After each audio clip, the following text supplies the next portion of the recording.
That is the long and short of it. This has nothing to do with political bias. It has to do with plainly trying to understand a response to a question asked in Parliament by members of the legislature of this country. And instead of admitting that, okay, even if we try to put it into the new proposed new constitution, did they ever really promote that? Did they ever promote the integrity component of the proposed new constitution? And if you had failed in your attempt at getting the proposed new constitution, given the emphasis you had placed on the importance of integrity legislation in your manifesto and your political campaign of 2001, would you not have used every opportunity thereafter to try to get integrity legislation? So you got burnt in 2009 in the referendum. But you have allowed another 9 years to go by, 8.5, almost 9 years to go by, and you have not touched the issue of integrity legislation. So it begs the question, were you ever serious about addressing integrity legislation? Or is it that you're saying, well, we tried that and you all reject it, and therefore let us live with the chapter 5 of the criminal code, etc., etc.? Is that your attitude? If you ever seriously considered integrity legislation as important, why did you not address it afterwards? You did not promote the proposed new constitution in a manner that suggested that you were responding to even some of the issues of your manifesto of 2001 in relation to integrity legislation. But let's give you that. Let's say, okay, you were. You still have almost 9 years that have passed since your proposed new constitution was rejected. And you have done nothing about integrity legislation. What it is? Bad mind? They still like to use that term, bad-minded blackness. Black bad-mindedness or something like that. Huh? What is it? Bad-mindedness? That we cannot, you have 9 more years and you did not allow integrity legislation to think. And when people back you up, you're talking about, look at the poll numbers, I just had one. That is why I'm talking like how I talk here. Yeah? That is what our parliament has become, people. But it was on the eve of carnival, so we could put it down to that. Total political rubbish. That's what it is. Total political rubbish. And we must learn to call a spade a spade. Right? One thing you never do, is allow your standards to drop. You never allow your standards to drop. So if by chance your standards are dropping, it is an indication of what is happening to you and your understanding of governance. When you're caught out, sometimes you just have to say sorry. Sometimes you have to say, my bad. I've heard you, and I will do better. I will seek to correct it. But instead, your thing is, I could win again. But for all your bravado about your polls and what have you, you told us in the lead up to 2015 that you will do better. That the opposition New Democratic Party was not going to do well in the elections. You got back the same 1-seat majority. And since you know how long you had to wait for that 1 seat?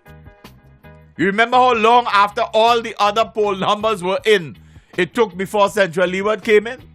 You remember? What levels of anxiety were you experiencing during that period of time? During those hours, when first some figures flash up and then the figures disappear from the screen. And then you had to wait for hours for the results to come in of that last constituency, Central Leeward. You have a slender one-seat majority. You should apply to yourself now the message you gave to James Mitchell in 98 when he got the one-seat majority. Remember what you said then? That with one-seat majority, there's little nothing that you could do.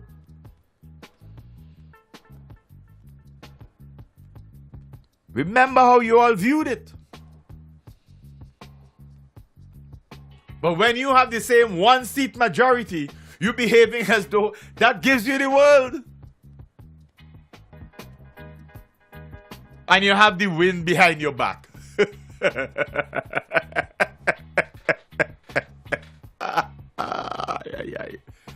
Hey, that is politics. That is politics. You're not addressing the critical issue of integrity legislation. You're running from it. You could not respond to Leacock's question. Why you second it? Is it that you didn't remember you seconded? Is it that you started to forget things? But you're listening to Just Another Look. You hear it only on Nice Radio. You remember, friends, in the last issue, we spoke about the tourism. And we tried it, Glen Beach. We're trying to tell us that we should be creating niche and we're creating niche, etc., etc. And we said that Glen Beach has not been able to show us how to create any niche. We reminded you in our last edition, first aired on Saturday the 7th of July 2018, about Glen Beach's foray with what was a sort of semi-jazz, then rhythm and blues festival. And then he spoke of us creating a niche called BNR, Blues and Rhythm.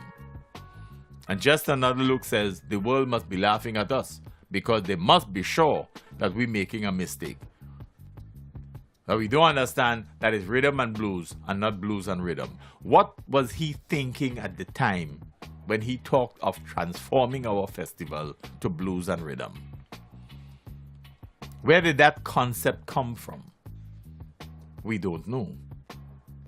But we know for sure that it was very short-lived and the festival has since died. Under his watch. Under his watch.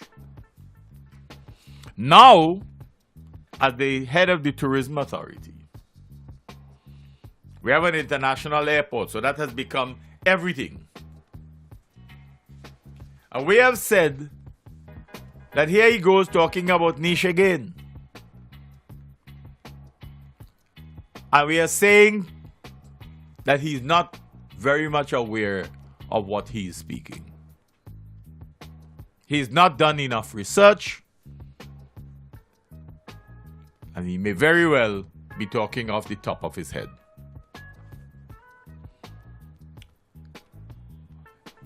The Minister of Tourism and the head of the Tourism Authority went to town last tourist season, telling us of the increase in cruise ship arrivals and how important that was. And that it is not, don't worry with what people telling you, is not because of any hurricane devastation of anybody. They were coming here anyway. Alright? That was the line. They would be coming here anyway. Because we're doing so wonderfully well as a tourist destination. Presumably, we were supposed to, as listeners, we were supposed to take that as gospel. But we keep asking people to follow the trend because Barbados has more cruise ship arrivals than anybody else in the English-speaking Caribbean. And they were crying. But we says everything is looking up. Yeah? We said everything is looking up. And so Glen Beach has been talking about our niche and the flights that we have coming in, etc., etc. But he's not telling us the whole story. And we wonder if he knows the whole story. Because our hotel stock has not in any way increased. That in the period of time we took to build the Argyle International Airport, we did not ensure that there was a concomitant increase in our hotel stock.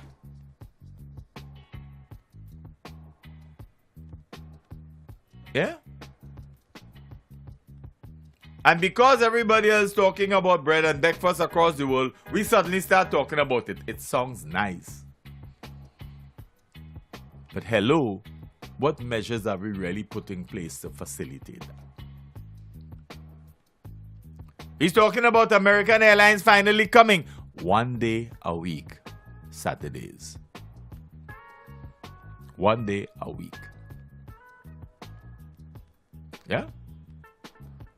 So the Sunwings and the Rouge and the this and the that, how many days are they coming, even in the height of the tourist season? But we want to make reference to a document. In an article carried by the Nation newspaper on the 30th of June, Saturday the 30th of June 2018. It came in under CMC. It says, and we quote, "The Caribbean Hotel and Tourism Association has warned governments in the region about the adverse effects of high air travel-related taxes and fees on travel as they wrestle with balancing budgets." Hear that? The Caribbean Hotel and Tourism Association has warned the governments in the region about the adverse effects of high air travel-related taxes and fees on travel as they wrestle with balancing budgets.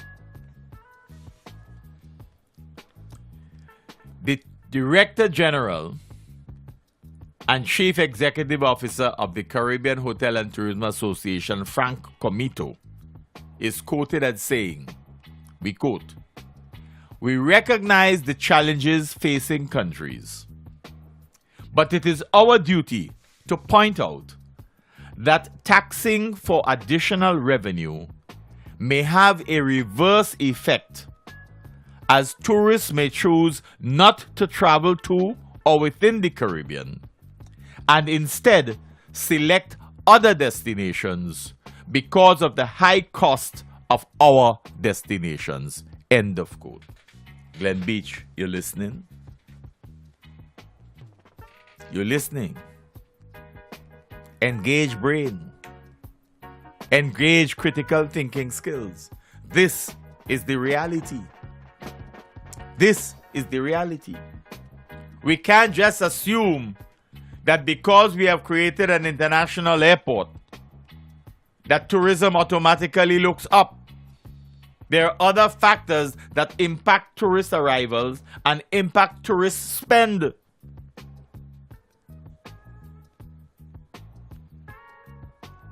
Comito is quoted as saying, not only will the government see fewer tax revenues, but local businesses would likely suffer. That's the multiplier effect that he's talking about. Then when you buy a ticket, even on Liat, scroll down and see how much you're paying in taxes. All sorts of tax that you could possibly think of are included there.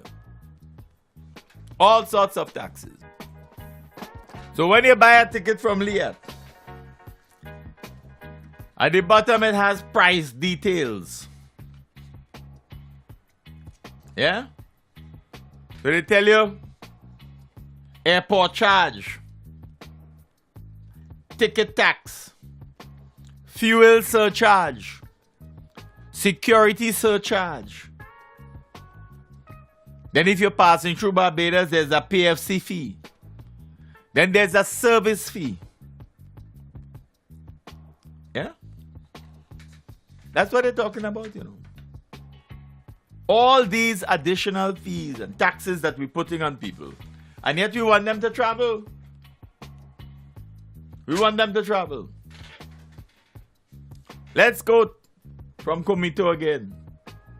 High upfront taxes. High upfront taxes also typically adversely affect on-island spending by visitors who do come. And Glen Beach, we want to tell you this quotation comes from the head of the Caribbean Hotel and Tourism Association. While he was involved in a conference in Barbados, the International Air Transport Association Aviation Day Conference, IATA's Day Conference. It was sponsored by IATA, the Caribbean Development Bank, and the Latin American and Caribbean Air Transport Association.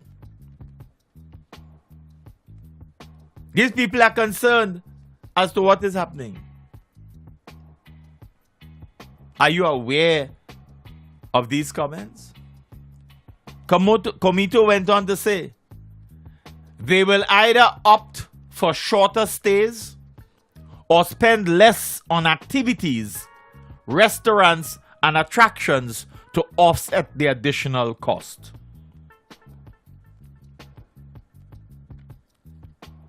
Yeah? End of quote. You see, we have to follow the developments. So they're telling you,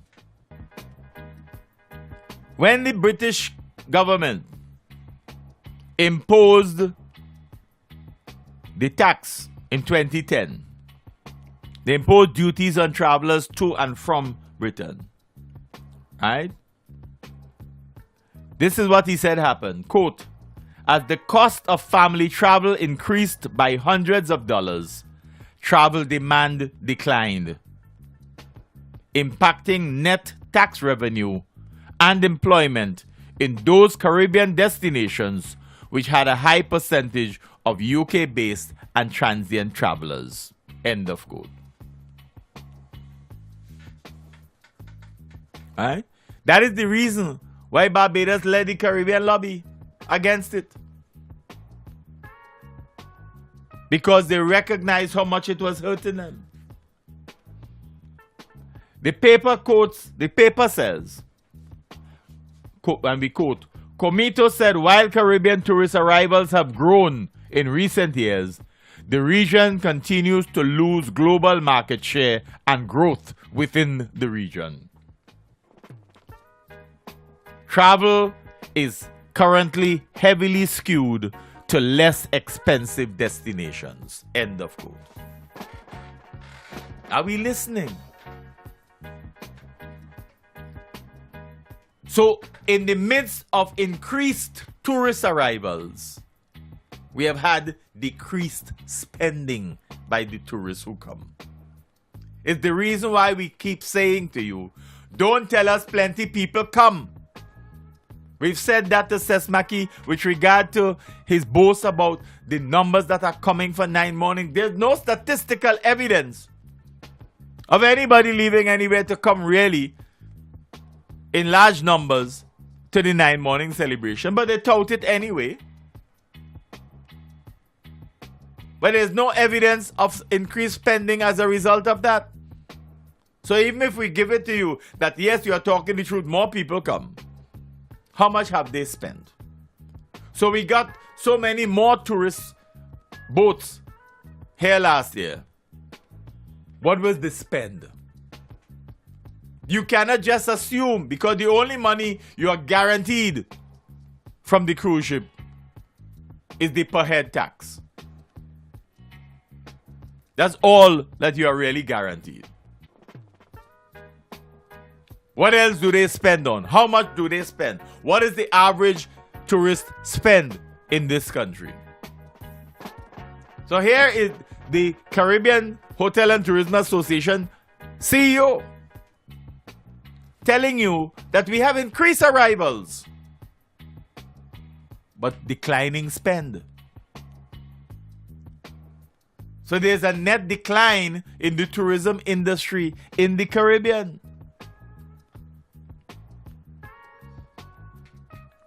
The Caribbean Hotel and Tourism Association has shown data from the World Travel and Tourism Council and from the Caribbean Tourism Organization showing an erosion of market share and disproportionate visitor arrivals growth.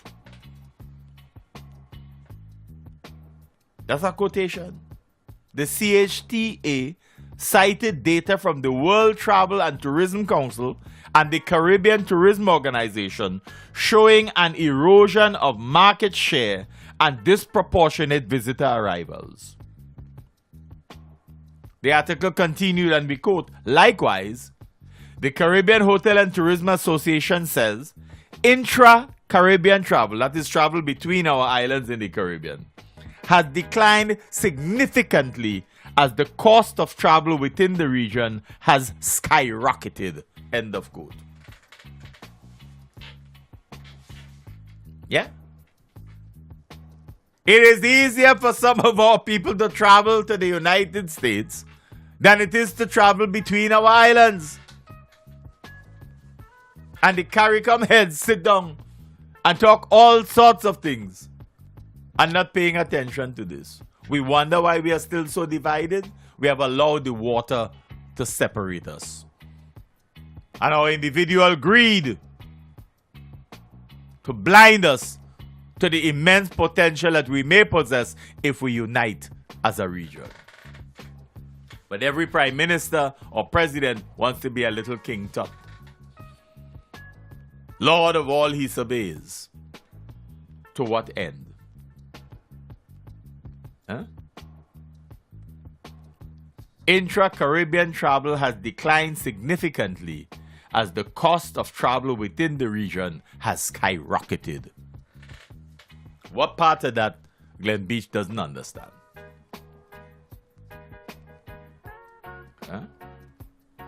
Comito, therefore, quote, urged that greater awareness of the impact of travel and tourism on local economies is needed at a critical time for the Caribbean.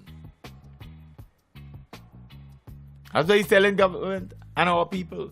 We must be more aware of the impact of travel and tourism on our local economies.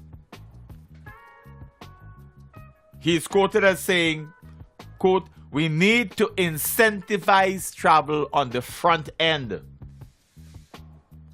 Taxing outputs has proved to be a more successful strategy than taxing inputs. Taxing outputs has proved to be a more successful strategy than taxing inputs. What part we didn't know? What part of that we don't understand? The article says, and we quote, at the conference, reports shared by IATA and the Caribbean Development Bank reinforced the importance of policies that can stimulate travel into and within the region. right? The Caribbean Hotel and Tourism Authority Association says, quote, the CDB and IATA cited high aviation taxes and fees, regulatory barriers, and operational deficiencies as obstacles to stimulating more travel and, by extension, economic growth. End of quote. This document, this article, is recommended reading for Glen Beach. It is recommended reading for the Minister of Tourism. It is recommended reading for the Prime Minister of this country. Let us stop deluding our people into believing that we can wave some sort of magic wand. The other day, the Minister of Finance was saying that, citizenship by investment is not a magic wand. Well, neither is the Argyle International Airport. It is not a situation of if we build it, they will come. If we build it, but by taxes we have made it so expensive for them to travel, they will not come. If we keep raising taxes and fees on inputs, on output, we are likely to have the problems that we are experiencing. We're killing the goose before it gets a chance to lay the egg. We are showing that we have no interest in the industry. We are tinkering at the edges. And we are glibly telling the Vincentian people that we are doing something. We are not. The construction of an international airport in and of itself does not generate the revenue you think that you would get, or that you have led the people into believing that you will get. There's no mystery to it. We've seen it with Grenada, and look how long it took for them to get daily flights to international destinations. And there are still some destinations where they get once a week or twice a week. It's not every day that they have the flow of traffic to allow a British Airways or Virgin Atlantic to come to their shores. If Barbados is still paying American Airlines from time to time to bring wide-bodied aircraft, who are we who are just starting up? But we didn't mention that when we were building the airport and talking about negotiation with airlines. We know that Antigua paid.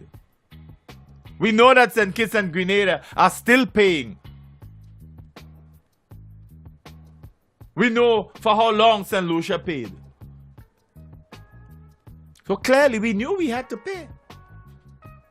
But we didn't tell the people that up front. We gave the public the impression that once we build it, they will come. And of course, while we were building, we said we were talking and we were saying we almost near conclusion with agreements with this one and agreements with that one. We always near some sort of conclusion with somebody, you know.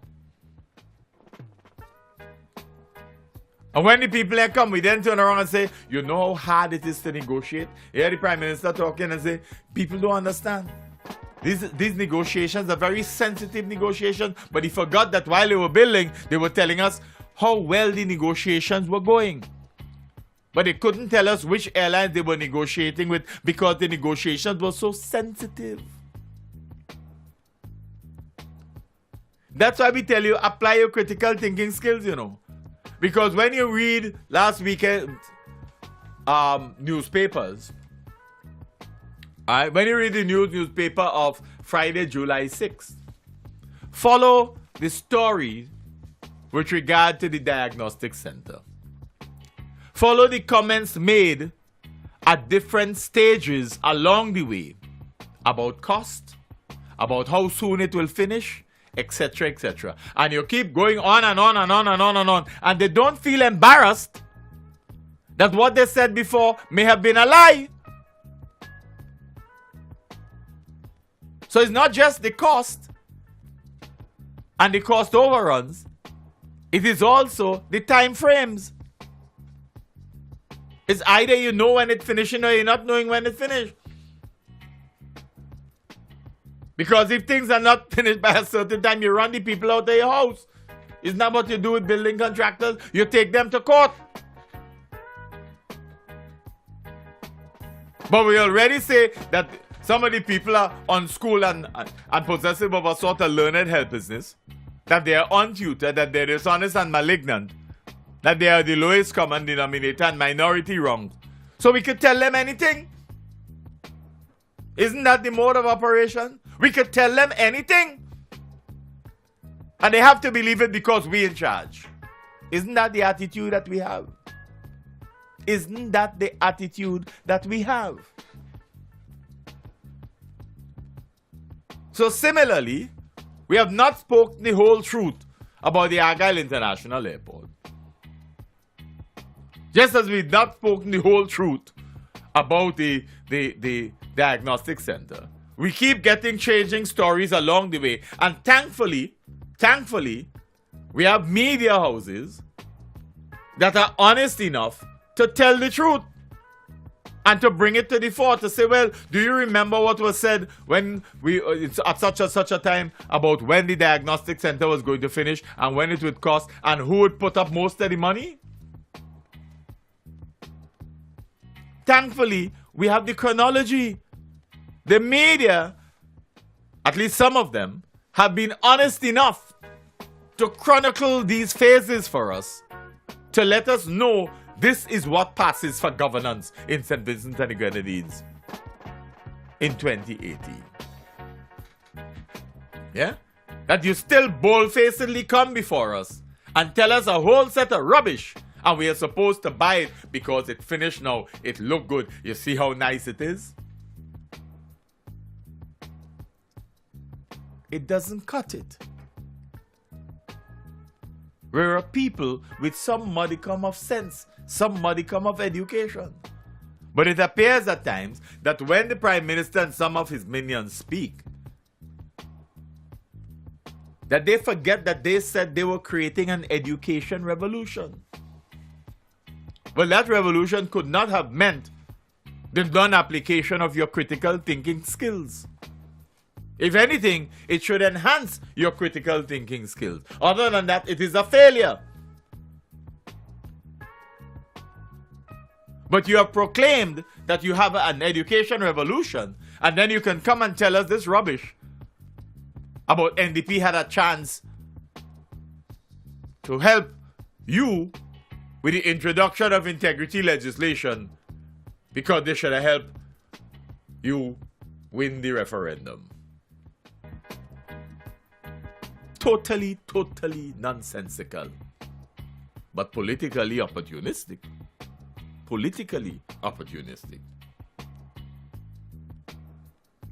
And that when Leacock challenges you in Parliament and say, but when we brought something, you seconded. And you turn around and say, but you had no right to bring it. If you had no right to bring it, how and why did you second it? Does that make sense to you? Because it certainly doesn't make sense to anybody else. How is it possible that such a statement could have made any sense? And when the banter goes on, and Leacock say, well, you can't win this one, you turn around to talk about elections. Because apparently, we don't really care about integrity legislation. What we care about is winning the next election, isn't it? It is always about winning elections. But elections ought to be based on your stewardship. And what Leacock and others were attempting to do in the Parliament when they raised the issue of integrity legislation was to challenge you over your stewardship.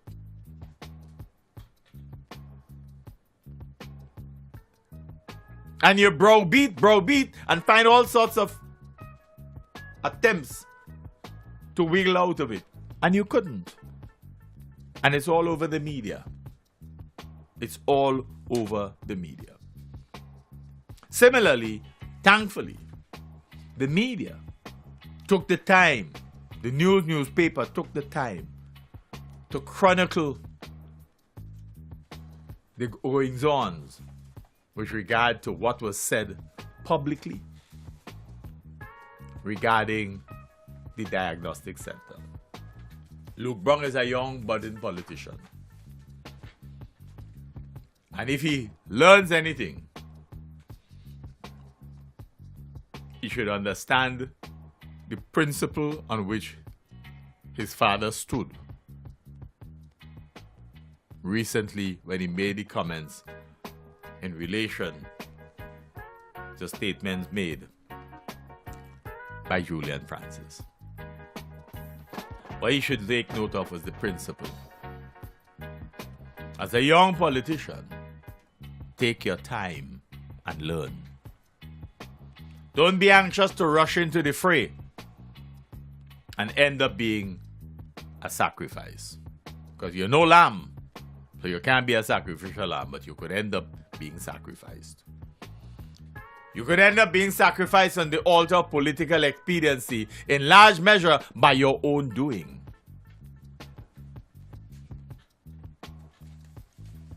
And Luke Brong should take time to read the newspaper of 6 July 2016 in regard to the flip-flopping relative to the diagnostic center. Understand one thing clearly, dear leaders, dear listeners. Everyone wants to see St. Vincent and the Grenadines develop. There's no one that will really not want to see the country develop. And increasingly, our people want to be part of that development process. They are tired of having been led by the nose. The colonialists did a great job at that. But the time has come when Vincentians are anxious to reject that approach. Unfortunately, it continues to exist.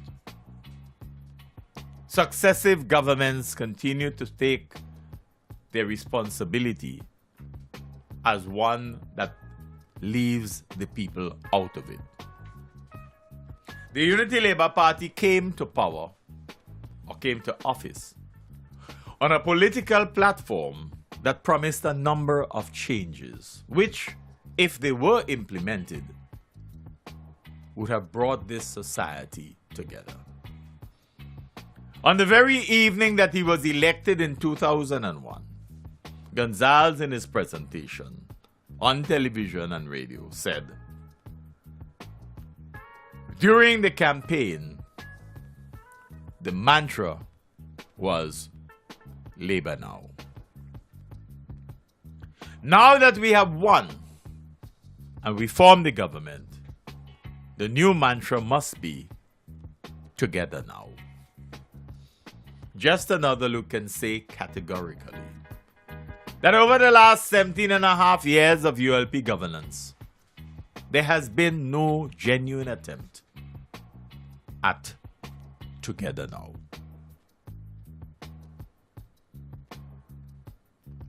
And so, the Argyle International Airport has been touted from start to finish as a ULP project, not a national project.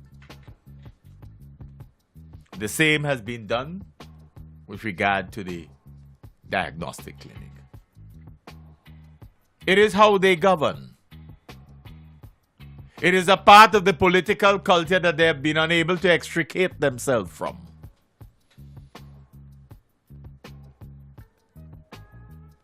Can things change? Of course they can. But it requires a change in the political culture of our country. If we continue to have successive generations not allowing themselves to apply their critical thinking skills, not allowing to value their education enough to be able to distinguish between education and certification, then nothing will change. But if instead we do promote critical thinking, we do promote genuine education over and above the mere certification, then we can in fact make meaningful change. Today, dear friends, is the 14th day of July 2018. Today marks 4,218 days since the disappearance of SVG Air aircraft J8VAX, piloted by Dominic Gonzalez with Rashid Ibrahim on board. They disappeared on Sunday the 19th of November 2006 without a trace. We had a kind of report that was presented. And just another look to this day believes that we got that report published and everything in large measure because Rashid Ibrahim's mother, Nisha Branca, raised Cain. She made noise looking for answers. And they thought it appropriate then to give the answers in the form of this report that they published and they whatever. Just another look was never satisfied with the report. And still isn't satisfied.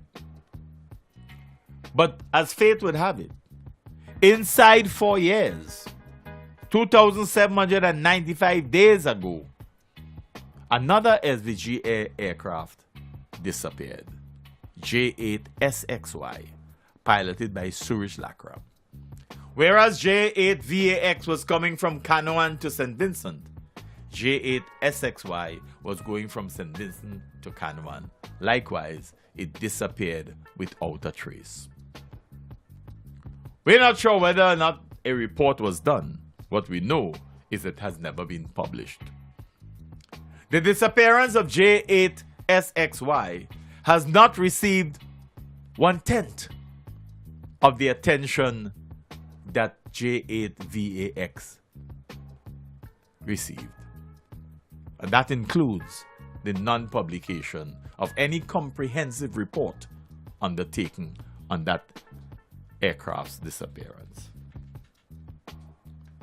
But you know, dear friends, if you think those two are bad, on the 19th of September 2008, Patricia Bowman was on her way to work. It was raining.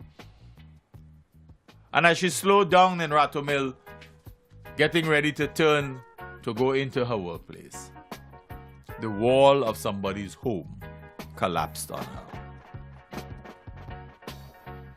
To this day, a husband is yet to get justice in this country. To this day. He has been told that despite the fact that the inquest or inquiry or whatever identified organizations that were responsible or culpable, the director of public prosecutions, in his wisdom, Colin Williams at the time, was not satisfied. And so he did not pursue any court action. But under our laws, it is now left to Mr. Alban Bowman, Patricia's husband, if he so desires, that he must file a private case, because the state will not do so.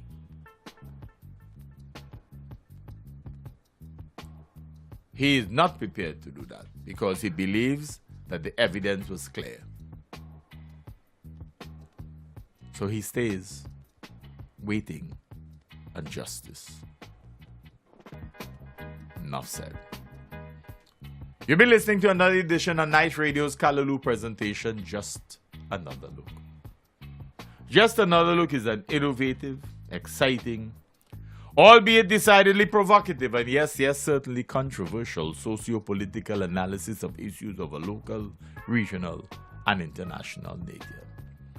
Just Another Look is heard only on Nice Radio on Saturdays, first aired at 6 p.m., repeated on Sundays at 9 p.m. You can catch us on the World Wide Web, www.niceradio.info, or you can check out our Just Another Look blog, www.justanotherlook.com. I am, of course, Keith Joseph.